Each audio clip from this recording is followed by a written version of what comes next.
সূরা আল আসর। বিসমিল্লাহির রহমানির রহিম। রহমান রহিম আল্লাহ তাআলার নামে। ওয়াল আসর ইন্নাল ইনসানা লাফী খুসর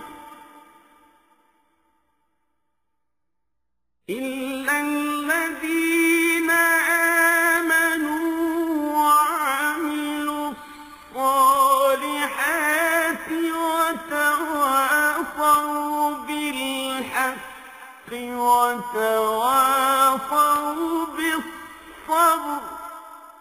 সময়ের শপথ, মানুষ অবশ্যই ক্ষতির মধ্যে নিমজ্জিত আছে সে লোকগুলো বাদে যারা আল্লাহ তাআলার উপর ঈমান এনেছে, নেক কাজ করেছে, একে অপরকে নেক কাজের তাগিদ দিয়েছে এবং এরা একে অপরকে ধৈর্য ধারণ করার উপদেশ দিয়েছে।